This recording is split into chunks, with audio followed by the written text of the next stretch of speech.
23 जनवरी 2002 शाम का वक्त था और पाकिस्तान के कराची शहर की व्यस्त और शोर भरी सड़कों पर हल्की सी धुंध छाने लगी थी।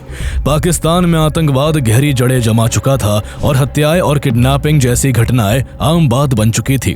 लेकिन ऐसे हालातों के बावजूद अमेरिकन जर्नलिस्ट डैनियल पर्ल एक ऐसी स्टोरी का पीछा करते हुए पाकिस्तान आ गए थे जिसके तार एक कुख्यात शू बॉम्बर, पाकिस्तान के कट्टरपंथी संगठनों और अलकायदा से जुड़े हुए थे। इन्हीं सवालों के जवाब तलाशते हुए वो एक लोकल मौलवी और आतंकी संगठन जमात उल फुकरा के फाउंडर मुबारक अली गिलानी का इंटरव्यू लेने कराची के फेमस रेस्टोरेंट विलेज रेस्टोरेंट पहुंचे थे। लेकिन तभी उनके मोबाइल पर एक कॉल आता है और उनसे कहा जाता है कि सिक्योरिटी रीजन से मीटिंग की लोकेशन बदल दी गई है और उन्हें एक गाड़ी में बैठकर कराची के बाहरी इलाके में आना होगा। सच को दुनिया के सामने लाने के जुनून में डैनियल पर्ल बिना ज्यादा सोचे समझे रेस्टोरेंट के बाहर आकर रुकी काले शीशों वाली एक सफेद कार में बैठ जाते हैं। लेकिन उन्हें कहां पता था कि इस व्यस्त सड़क से शुरू हुआ ये सफर उन्हें सीधे एक ऐसे खौफनाक जाल में ले जाएगा जिसकी कल्पना उन्होंने कभी बुरे सपने में भी नहीं की होगी। इसके बाद कई घंटे और फिर कई दिन बीत जाते हैं, लेकिन डैनियल पर्ल पाकिस्तान में ही अपने दोस्त के घर रुकी अपनी प्रेग्नेंट वाइफ मैरिएन पर्ल के पास नहीं लौटते। पाकिस्तान में मौजूद अमेरिकन एम्बेसी, CIA और पाकिस्तानी पुलिस कराची का कोना कोना छान मारती है, लेकिन डैनियल पर्ल का कोई सुराग नहीं मिलता। कहानी में ट्विस्ट तब आता है जब 4 दिन बाद अमेरिकन ऑफिशियल्स को किडनैपर गाय नाम के एक गुमनाम अकाउंट से डैनियल पर्ल की तस्वीरों से भरा एक ईमेल आता है।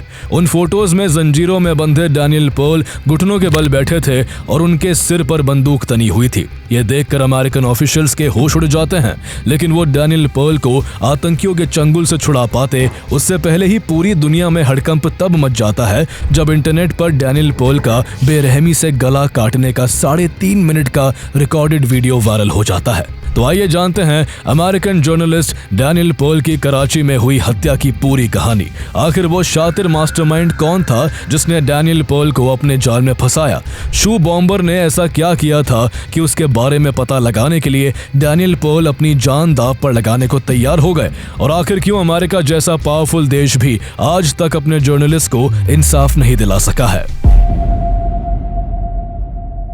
डैनियल पर्ल का जन्म 10 अक्टूबर 1963 को अमेरिका के न्यू जर्सी में एक जूइश फैमिली में हुआ था। उनके पिता जूडिया पर्ल इजराइल से आए एक कंप्यूटर साइंटिस्ट और प्रोफेसर थे, जबकि उनकी मां रूथ पर्ल एक इराकी जूइश परिवार से थी। ऐसे में डैनियल पर्ल का बचपन न्यू जर्सी के एक एजुकेटेड और प्रॉस्पेरस माहौल में बीता। उनके पास जीवन की तमाम सुख सुविधाएं थी, लेकिन जैसे जैसे वो बड़े होते गए उनका झुकाव कुछ लीक से हटकर करने की ओर बढ़ता चला गया। ऐसे में उन्होंने जर्नलिज्म में करियर बनाने का फैसला किया और स्टैनफोर्ड यूनिवर्सिटी से मास कम्युनिकेशन में ग्रेजुएशन की। कॉलेज के बाद उन्होंने द बर्कशायर ईगल और नॉर्थ एडम्स ट्रांसक्रिप्ट जैसे रीजनल न्यूज़पेपर्स में काम किया और ग्रासरूट्स रिपोर्टिंग की बारीकियां सीखी। वो खुद गाड़ी चलाकर दूर दराज के इलाकों में जाते, लोगों से मिलकर उनकी समस्याएं समझते और लोकल इश्यूज को सामने लाते। इससे जल्दी ही उनकी पहचान एक बेहतरीन रिपोर्टर की बन गई और केवल 5 साल जॉब करने के बाद 1990 में उन्हें दुनिया के सबसे बड़े न्यूज़पेपर्स में से एक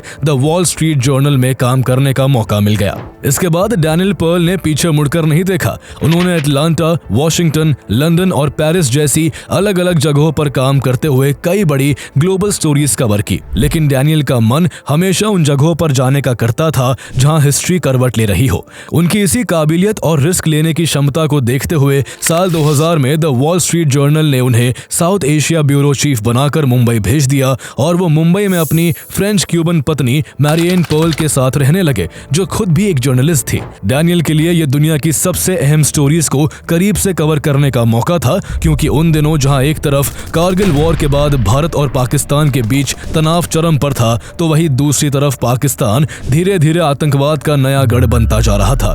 1980 के दशक में सोवियत यूनियन के खिलाफ अफगानिस्तान में लड़ने वाले मुजाहिदीन को पाकिस्तान की ISI ने जिहाद के नाम पर CIA के साथ मिलकर खुद सपोर्ट किया था। लेकिन अफगानिस्तान से सोवियत के निकलने के बाद इन्हीं नेटवर्कों से कई नए जिहादी और आतंकवादी आतंकवादी संगठन पैदा हो गए।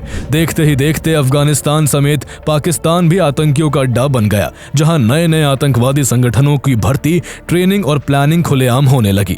इसी तरह जिस आग को पाकिस्तान ने अपने पड़ोसी देश में भड़काया था, उसकी लपटें अब उसके अपने घर तक भी पहुंच चुकी थी। इसके बाद 2001 में 11 सितंबर का वो दिन आया जब अमेरिका पर एक के बाद एक कई हवाई आतंकी हमले हुए और एक ही झटके में करीब 3000 लोगों की जान चली गई।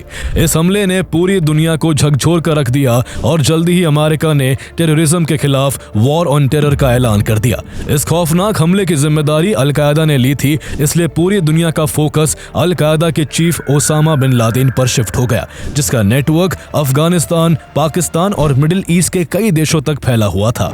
9/11 के कुछ ही हफ्तों बाद अमेरिका नेटो के साथ मिलकर अल-कायदा के खिलाफ अफगानिस्तान पर इन्वेजन शुरू कर देता है।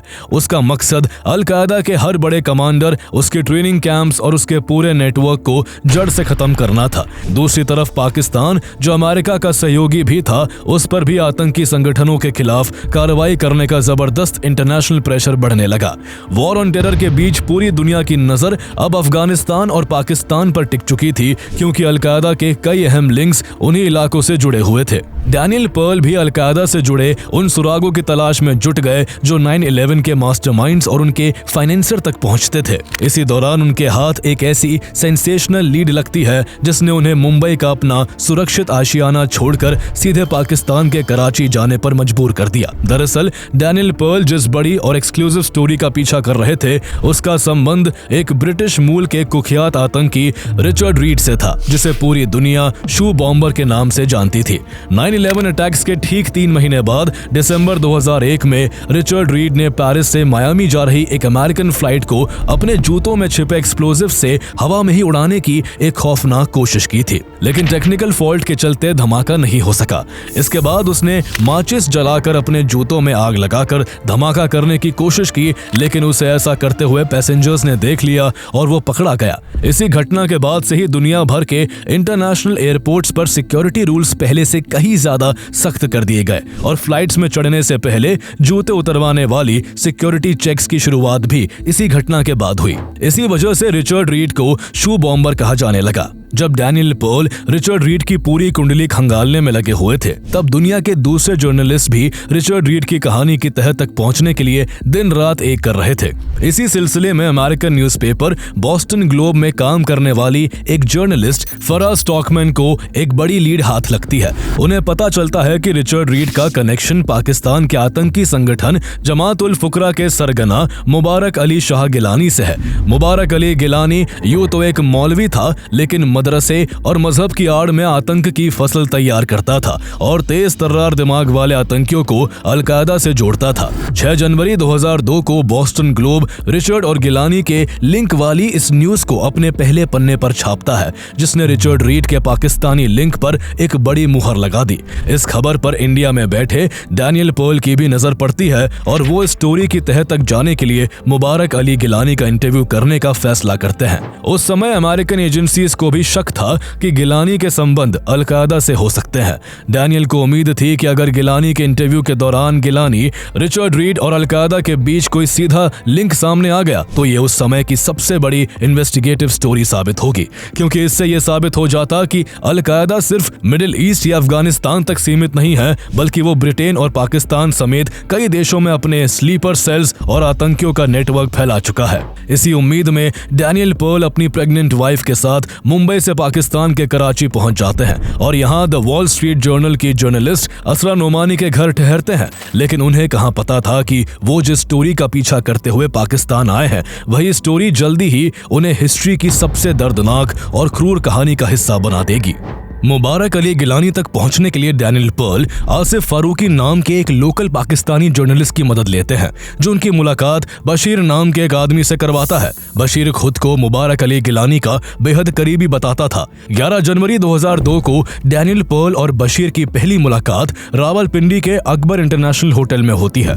इसके बाद दोनों के बीच रोज फोन कॉल्स और ईमेल्स पर बातचीत होने लगती है। मुबारक अली गिलानी का इंटरव्यू लेने के लिए बेचैन डैनियल पर्ल जल्दी ही बशीर पर भरोसा आकर बैठते हैं। उन्हें यह भी ख्याल नहीं रहता कि वो एक ऐसे देश में रह रहे हैं जो आतंकवाद की फैक्ट्री है और ये किसी आतंकी की चाल भी हो सकती है।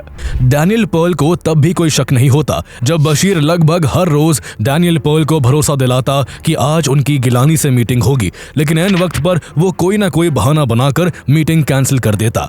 वो कभी कहता कि गिलानी साहब किसी जरूरी धार्मिक काम से अचानक शहर से बाहर चले गए हैं, तो कभी सिक्योरिटी का बहाना बनाकर ऐन वक्त पर मीटिंग की लोकेशन बदल दी जाती। ऐसा कई बार हुआ, लेकिन एक इन्वेस्टिगेटिव जर्नलिस्ट होने के नाते डैनियल पर्ल ने पेशेंस बनाए रखा और वो लगातार उसके कांटेक्ट में बने रहे। हफ्तों की इस टालम टोल के बाद आखिरकार 23 जनवरी 2002 को बशीर डैनियल से कहता है कि गिलानी साहब उनसे आज कराची के मशहूर विलेज रेस्टोरेंट में मिलने के लिए राजी हो गए हैं। डैनियल पर्ल इस मुलाकात और इंटरव्यू को लेकर एक्साइटेड थे, लेकिन वो ये भी जानते थे कि इसमें उन्हें जान का भी खतरा हो सकता है। इसलिए उन्होंने वहां जाने से पहले मीटिंग के समय और लोकेशन की पूरी जानकारी अपनी प्रेग्नेंट वाइफ मैरियन पर्ल और इस्लामाबाद में मौजूद कुछ अमेरिकन ऑफिशियल्स को दे दी। इसके बाद 23 जनवरी की शाम करीब 6:30 बजे डैनियल टैक्सी से विलेज रेस्टोरेंट के लिए निकल पड़ते हैं। उन्हें इंटरव्यू के लिए शाम 7 बजे का समय दिया गया था, इसलिए उन्होंने अपनी पत्नी से कहा कि वो रात 9 बजे तक घर वापस लौट आएंगे। जाते समय उन्होंने टैक्सी की खिड़की से बाहर हाथ निकालकर अपनी पत्नी और दोस्त को बाय किया। उस समय तीनों के चेहरे पर हल्की मुस्कान तैर गई, लेकिन तीनों को कहां पता था कि जल्दी ही ये उनकी आखिरी याद बनने वाली थी। आगे डैनियल पर्ल का एक ऐसा खतरा इंतजार कर रहा था जहां से वापस लौटना नामुमकिन था। कुछ देर बाद डैनियल पर्ल विलेज रेस्टोरेंट के ठीक बाहर पहुंच जाते हैं और फुटपाथ पर खड़े होकर बशीर और मुबारक अली गिलानी का बेसब्री से इंतजार करने लगते हैं। उनके दिमाग में इंटरव्यू के सवाल घूम रहे थे और उन्हें लग रहा था कि हफ्तों की उनकी कड़ी मेहनत अब आखिरकार रंग लाने वाली है। लेकिन तभी उनका मोबाइल फोन घनघना उठता है और कॉल के दूसरी तरफ मौजूद बशीर उनसे कहता है कि सिक्योरिटी रीजंस के चलते मुबारक अली गिलानी विलेज रेस्टोरेंट नहीं आ सकते, इसलिए अगर उन्हें उनका इंटरव्यू चाहिए तो उन्हें कराची के बाहरी इलाके के एक मदरसा में अकेले आना होगा। डैनियल पर्ल जानते थे कि वहां जाना एक बेहद खतरनाक और आत्मघाती कदम हो सकता है, लेकिन सच को दुनिया के सामने लाने का जुनून और इस बड़ी स्टोरी के इतने करीब पहुंच जाने का लालच उन्हें उस सुनसान इलाके में जाने के लिए मजबूर कर देता है। इस कॉल के कुछ मिनट बाद वहां एक सफेद कार आकर रुकती है और डैनियल पर्ल उसमें बैठ जाते हैं। देखते ही देखते वो कार भीड़ में कहीं गुम हो जाती है। इसके बाद शाम से रात हो जाती है, लेकिन डैनियल पर्ल वापस नहीं लौटते हैं। घबराकर उनकी पत्नी मैरियन पर्ल उन्हें कॉल करती है, लेकिन उनका फोन हर बार स्विच ऑफ आता है और इससे डर के मारे उनका दिल बैठ जाता है। डैनियल पर्ल अपना फोन कभी बंद नहीं करते थे और वो चाहे कितने भी व्यस्त हो हर कुछ देर में अपनी पत्नी से जरूर बात करते थे। इसलिए किसी अनहोनी की आशंका में मैरियन इसकी सूचना पाकिस्तान में मौजूद अमेरिकन ऑफिसर्स को देती है, लेकिन वो उन्हें अगली सुबह तक इंतजार करने की सलाह देते हैं। लेकिन अगले दिन भी जब डैनियल पर्ल वापस नहीं लौटते तो अमेरिका, इंडिया और पाकिस्तान समेत पूरी दुनिया में उनके गायब होने की खबर सुर्खियां बटोरने लगती है। अगले 4 दिनों तक अमेरिकन इंटेलिजेंस एजेंसीज और पाकिस्तान पुलिस द्वारा कराची का कोना कोना छान मारने के बाद भी डैनियल पर्ल का कहीं कोई अता पता नहीं चलता। एक अमेरिकन जर्नलिस्ट का पाकिस्तान की धरती से इस तरह दिन दहाड़े गायब हो जाना पाकिस्तान की साख पर कई तरह के सवाल खड़े कर रहा था। फिर अचानक 4 दिनों के खौफनाक सन्नाटे को तोड़ते हुए 27 जनवरी 2002 की सुबह कहानी में एक नया मोड़ आता है। कराची में मौजूद अमेरिकन कॉन्सुलेट को एक गुमनाम हॉटमेल अकाउंट किडनैपर गाय से एक बेहद डरावना ईमेल मिलता है, जिसे खोलते ही अमेरिकन सिक्योरिटी ऑफिसर्स के होश उड़ जाते हैं। उस ईमेल में 4 फोटोग्राफ्स मिलती हैं, जिनमें डैनियल पर्ल घुटनों के बल जमीन पर बैठे हुए दिखाई दे रहे थे। उनके दोनों हाथ लोहे की भारी जंजीरों से बंधे हुए थे और उनके सिर के ठीक पीछे एक लोडेड गन तनी हुई थी, जबकि एक तस्वीर में वो एक दिन पहले का पाकिस्तानी अखबार डॉन पकड़े हुए थे। ऐसा करके आतंकी दुनिया को यह बताना चाहते थे कि डैनियल पर्ल अभी जिंदा है, लेकिन उन्हें किसी भी वक्त मारा जा सकता है। ये तस्वीरें पूरी दुनिया को झकझोर कर रख देती है और अमेरिका समेत पूरी दुनिया में खलबली मच जाती है। लेकिन बात सिर्फ तस्वीरों की नहीं थी। ये email the national movement for the restoration of Pakistani sovereignty नाम के एक ग्रुप ने भेजा था, जिसमें डैनियल पर्ल को छोड़ने के बदले कई डिमांड्स रखी गई थी। किडनैपर्स चाहते थे कि अमेरिका अपनी जेलों में बंद सभी पाकिस्तानी चरमपंथियों को तुरंत रिहा करे। उनकी एक और मांग थी कि अमेरिका पाकिस्तान को F-16 फाइटर जेट्स की सप्लाई दोबारा शुरू करे, जिसे उसने बीच में रोक दिया था। ऐसा नहीं करने पर डैनियल पर्ल की हत्या करने की धमकी दी जाती है। अपनी मांगों को सही ठहराने के लिए किडनैपर्स मेंबर्स ने पहले डैनियल पर्ल पर CIA का एजेंट होने का आरोप लगाया, लेकिन जब इससे उनकी बात नहीं बनी तो उन्होंने डैनियल पर्ल पर इजरायली इंटेलिजेंस एजेंसी मोसाद का एजेंट होने का ठप्पा लगा दिया ताकि उनकी जूइश पहचान का इस्तेमाल करके मुस्लिम देशों में अपने लिए सपोर्ट हासिल किया जा सके।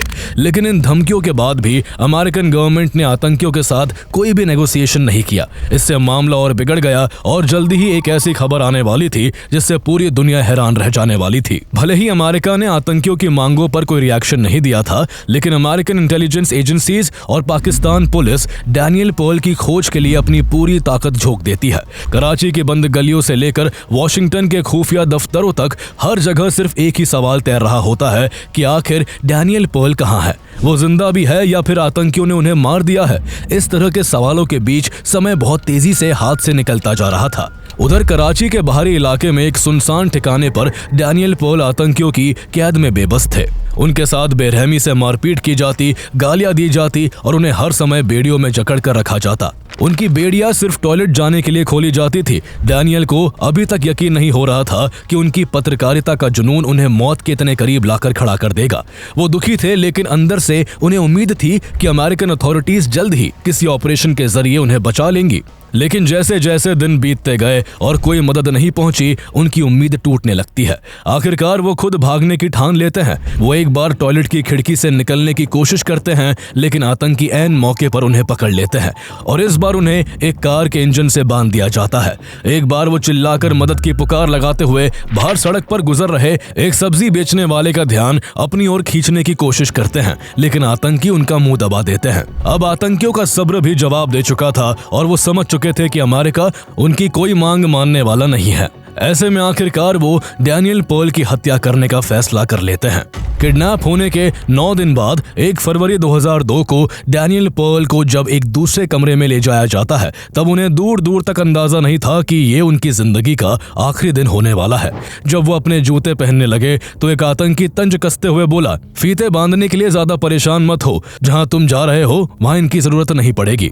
ये सुनते ही डैनियल पर्ल का दिल दहल जाता है। इसके बाद एक वीडियो कैमरा चालू किया जाता है और बंदूक की नोक पर डैनियल पर्ल को पहले से तैयार किया गया एक बयान पढ़ने के लिए मजबूर किया जाता है। पर्ल कहना शुरू करते हैं, मेरा नाम डैनियल पर्ल है, मैं एक यहूदी अमेरिकन जर्नलिस्ट हूँ और कैलिफोर्निया के एनसिनो का रहने वाला हूँ। मेरे पिता यहूदी है, मेरी माँ यहूदी है और मैं खुद यहूदी हूँ। मैं पहले भी इजराइल जाता रहा हूँ। इजराइल के शहर बिनई ब्रैक में मेरे परदादा के नाम पर एक सड़क भी है। उनसे बंदूक की नोक पर अमेरिका और इजराइल की फॉरेन पॉलिसी की भी आलोचना करवाई जाती है। जैसे ही डैनियल बोलना बंद करते हैं, कैमरा के पीछे अपना चेहरा छिपाने वाला आतंकी एक धारदार चाकू से बड़ी बेरहमी से उनका गला काट देता है। इसके बाद उनकी लाश के बड़ी दरिंदगी के साथ पूरे 10 टुकड़े किए जाते हैं और उन्हें दफना दिया जाता है। इधर सिक्योरिटी एजेंसीज अब भी डैनियल पर्ल की तलाश में जुटी हुई थी। उन्हें नहीं पता था कि डैनियल की बेरहमी से हत्या की जा चुकी है। इसका पता उन्हें करीब 20 दिन बाद 21 फरवरी 2002 को तब चलता है जब कराची में मौजूद अमेरिकन कॉन्सुलेट में एक अनजान कोरियर आता है जिसमें एक वीडियो टेप होती है। जैसे ही अमेरिकन ऑफिशियल्स उस टेप को प्ले करते हैं, स्क्रीन पर उभरे नजारे को देखकर उनकी आंखें फटी की फटी रह जाती है और गुस्से से उनका खून खौल उठता है। ये करीब 3.5 मिनट का लो क्वालिटी वीडियो था जिसकी शुरुआत the slaughter of the spy journalist the ज्यू डैनियल पर्ल जैसे भयानक टाइटल के साथ होती है। वीडियो में बंदूक की नोक पर डैनियल पर्ल से एक बयान पढ़वाया जाता है और फिर कैमरे के सामने उनकी हत्या कर दी जाती है। वीडियो के विजुअल्स में डैनियल पर्ल के बयान के साथ साथ मिडिल ईस्ट में चल रहे युद्ध, पैलेस्टाइन के संघर्ष, वहां की हिंसा, तबाही और अमेरिकन मिलिट्री ऑपरेशन के दौरान मिडिल ईस्ट में मारे गए आम नागरिकों की तस्वीरें भी दिखाई गई थी।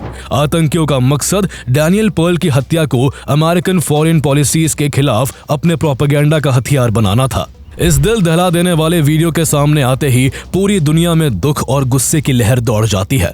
वॉशिंगटन से लेकर लंदन और कराची से लेकर मुंबई तक हर कोई इस बर्बरता को देखकर सन्न था। अमेरिकन गवर्नमेंट तुरंत एक्शन लेते हुए दुनिया भर के न्यूज चैनल से इस वीडियो को ना दिखाने की अपील करती है, लेकिन इसकी भनक लगते ही आतंकियों ने इसे इंटरनेट पर अपलोड कर दिया और देखते ही देखते ये पूरी दुनिया में फैल जाता है। एक ऐसा जर्नलिस्ट जो केवल सच की तलाश में अपनी कलम, डायरी, कैमरा और माइक लेकर पाकिस्तान गया था उसे आतंकियों ने केवल अपने आतंकी पैगाम फैलाने के लिए मार दिया था। इस घटना ने दुनिया भर के जर्नलिस्ट के मन में एक अनकहा डर पैदा कर दिया था कि अगला नंबर उनका भी हो सकता है। इसके बाद डैनियल पर्ल के पार्थिव शरीर की खोज शुरू होती है, लेकिन काफी छानबीन के बाद भी अगले 3 महीने तक उसका कोई सुराग नहीं मिल पाता। आखिरकार जांच में तब बड़ा मोड़ आता है जब इन्वेस्टिगेटर्स को किडनैपर्स द्वारा भेजे गए ईमेल्स का आईपी एड्रेस मिल जाता है। इसी सुराग के आधार पर पुलिस एक एक करके डैनियल पर्ल की किडनैपिंग और हत्या में शामिल 4 आतंकियों तक पहुंच जाती है।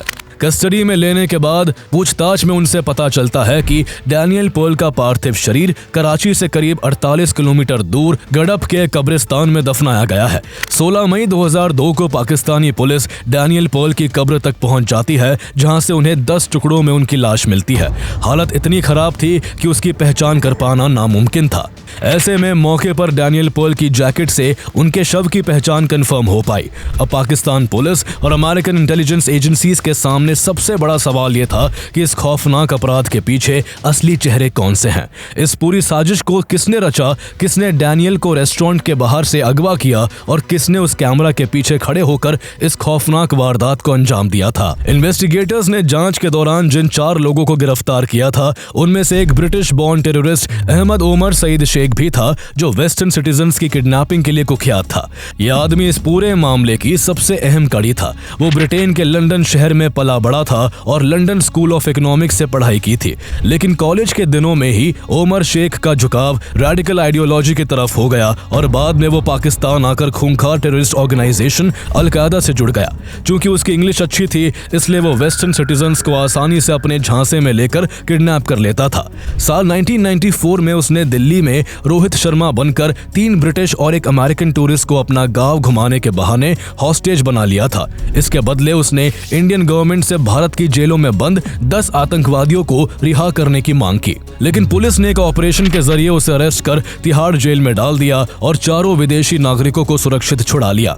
लेकिन भारत की जेल में उसकी ये कैद ज्यादा लंबी नहीं चल सकी। 5 साल बाद साल 1999 में इंडियन एयरलाइंस की फ्लाइट IC-814 को हाईजैक कर लिया गया और आतंकी उसे अफगानिस्तान ले गए। पैसेंजर्स को जिंदा छुड़वाने के लिए भारत को 3 खूंखार आतंकियों को अपनी जेलों से रिहा करना पड़ा, जिसमें मौलाना मसूद अजहर सहित एक नाम ओमर शेख का भी था। भारतीय जेल से इस तरह छूटने के बाद ओमर शेख का हौसला 7वें आसमान पर पहुंच गया और वो फिर से विदेशी नागरिकों को किडनैप करने लगा। इसी बीच जनवरी 2002 में उसको पता चला कि डैनियल पर्ल मुबारक अली गिलानी से मिलना चाहते हैं। यहीं पर उसने अपना अगला निशाना डैनियल पर्ल को बनाया। जो आदमी डैनियल से बशीर बनकर बात करता था और उन्हें गिलानी से मिलवाने के लिए तैयार था, वो कोई और नहीं बल्कि यही ओमर शेख था। उसने अपना असली नाम और पहचान डैनियल से छुपा ली थी, इसलिए डैनियल नहीं जान पाए कि वो एक आतंकी के चंगुल में फंस चुके हैं। जब डैनियल पर्ल उसके ट्रैप में फंस गए तो उसने अपने गुट के साथ मिलकर उनको अगवा कर लिया। इस गुट में IC-814 की हाईजैकिंग में शामिल रहा अमजाद फारूकी, लश्कर जांगवी के कई टेररिस्ट और पाकिस्तानी पुलिस में काम करने वाला शेख मोहम्मद आदिल था, जो दिखावे के लिए पुलिस कांस्टेबल था, लेकिन वो आतंकवादियों के लिए काम करता था। पूछताछ में ओमर शेख बताता है कि उसकी इस प्लानिंग से मुबारक अली गिलानी का कोई रोल नहीं था, बल्कि उसने गिलानी के नाम का इस्तेमाल केवल डैनियल पर्ल को अपने जाल में फंसाने के लिए किया था। आगे इस केस के सिलसिले में फहद नसीम, सुलेमान साकिब और मोहम्मद आदिल को भी पकड़ा जाता है। जुलाई 2002 में पाकिस्तान के कोर्ट इन चारों को डैनियल पर्ल की किडनैपिंग और हत्या का दोषी मानते हुए फांसी की सजा सुनाती है। सबको उम्मीद थी कि जल्दी ही डैनियल पर्ल के परिवार को न्याय मिल जाएगा, लेकिन 2007 तक कानूनी दाव पेच के चलते ओमर शेख फांसी के फंदे तक जाने से बचता रहा। लेकिन इसी साल कहानी में अल-कायदा के 3रे नंबर की हैसियत रखने वाले आतंकी खालिद शेख मोहम्मद की एंट्री होती है और पूरा मामला पलट जाता है। खालिद शेख मोहम्मद 9/11 अटैक्स में शामिल रहा था, इसलिए अमेरिका ने उसे मार्च 2003 में पाकिस्तान के रावलपिंडी से गिरफ्तार करके क्यूबा के अपने मिलिट्री प्रिजन ग्वांटानामो बे डिटेंशन सेंटर में कैद कर दिया था। 4 साल तक उससे उन हमलों से रिलेटेड पूछताछ चलती रही, लेकिन साल 2007 में अमेरिकन अथॉरिटी के होश तब उड़ जाते हैं जब अचानक वो उनके सामने खुलासा करता है कि डैनियल पेर्ल का गला ओमर शेख ने नहीं बल्कि उसने खुद अपने हाथों से काटा था। उसने बताया कि डैनियल के गायब होने के बाद अमेरिका के दबाव में पाकिस्तान पुलिस और ISI ने डैनियल को जब खोजना शुरू किया तो ओमर शेख और उसके साथी घबरा गए। ऐसे में उन्होंने डैनियल को अलकायदा के हवाले कर दिया। अलकायदा ने पहले डैनियल का इस्तेमाल अमेरिका विरोधी प्रोपेगेंडा और नेगोशिएशन के लिए किया, लेकिन जब अमेरिका उनकी मांगों के आगे नहीं झुका तो खालिद शेख ने खुद डैनियल पेर्ल की हत्या कर दी और हत्या का वीडियो हर जगह फैला दिया ताकि दुनिया में दहशत फैलाई जा सके और जिहाद के नाम पर नए लोगों की रिक्रूटमेंट भी हो सके। खालिद शेख मोहम्मद के इस कबूलनामे ने डैनियल पेर्ल हत्याकांड की लीगल बैटल को पूरी तरह उलझा कर रख दिया। ओमर शेख के वकील ने कोर्ट में दलील दी कि जब खुद अलकायदा का एक बड़ा कमांडर डैनियल पेर्ल की हत्या की जिम्मेदारी ले रहा है तो फिर ओमर शेख को मुख्य कातिल मानकर फांसी की सजा कैसे दी जा सकती है। इसका नतीजा ये हुआ कि 2020 में सिंध कोर्ट ने ओमर शेख समेत 4 लोगों को हत्या के आरोप से बरी कर दिया और माना कि वो लोग किडनैपिंग के मामले में पहले ही अपनी सजा पूरी कर चुके हैं, इसलिए उन्हें रिहा कर दिया गया। इस फैसले की दुनिया भर में आलोचना हुई। डैनियल के परिवार ने सिंध हाई कोर्ट के इस फैसले को पाकिस्तान के सुप्रीम कोर्ट में चैलेंज किया, लेकिन सुप्रीम कोर्ट ने भी उनके रिहा होने के फैसले को बरकरार रखा। कहा जाता है कि डैनियल पेर्ल की हत्या में इन 4 के अलावा 23 और लोग शामिल थे जो कभी पकड़े ही नहीं जा सके। वही डैनियल पेर्ल का गला काटने की बात कबूल करने वाला आतंकी खालिद शेख मोहम्मद आज भी अमेरिका की गिरफ्त में है और उस पर 9/11 अटैक के मामले चल रहे हैं। कहा जाता है कि उस पर से भी डैनियल पेर्ल की हत्या के केस को ऑफिशियली हटा दिया गया ताकि 9/11 वाले मामले में कोई उलझन पैदा ना हो, क्योंकि ऐसा होने से लीगल प्रोसेस बेहद जटिल और लंबी हो सकती थी। इस तरह आज डैनियल पेर्ल की हत्या को 2 दशक से भी ज्यादा हो चुके हैं, लेकिन डैनियल पेर्ल के बाकी सभी हत्यारे आज भी खुली हवा में सांस ले रहे हैं। पहलगाम हमले के बाद भारत द्वारा किए गए ऑपरेशन सिंदूर के दौरान भी डैनियल पेर्ल का नाम चर्चा में आया था। इस ऑपरेशन में भारत ने पाकिस्तान में मौजूद जैश-ए-मोहम्मद के आतंकी ठिकानों पर हमला किया, जिसमें मसूद अजहर का भाई और जैश कमांडर अब्दुल रऊफ अजहर भी मारा गया। कहा जाता है कि वो डैनियल पेर्ल के किडनैपिंग और हत्या की प्लानिंग में शामिल था। ऐसे में भारतीय कार्रवाई के बाद डैनियल पेर्ल के पिता जूडिया पेर्ल ने भारत के इस कदम की खुलकर सराहना की थी और इसे अपने बेटे को न्याय मिलने की दिशा में एक बड़ा कदम बताया था। डैनियल पेर्ल एक ऐसे जर्नलिस्ट के रूप में हमेशा याद किए जाएंगे जिन्होंने सच को दुनिया के सामने लाने के लिए अपनी जान की परवाह नहीं की। उनकी इस शहादत ने पूरी दुनिया को दिखाया कि बैटलफील्ड और कॉन्फ्लिक्ट जोन्स में काम करने वाले रिपोर्टर्स सिर्फ अखबारों के पन्ने भरने के लिए खबरें नहीं जुटाते, बल्कि वो अपनी जान को हथेली पर रखकर सच की रोशनी हम तक पहुंचाते हैं। और शायद इसलिए तो जर्नलिज्म को डेमोक्रेसी का 4th पिलर कहा जाता है।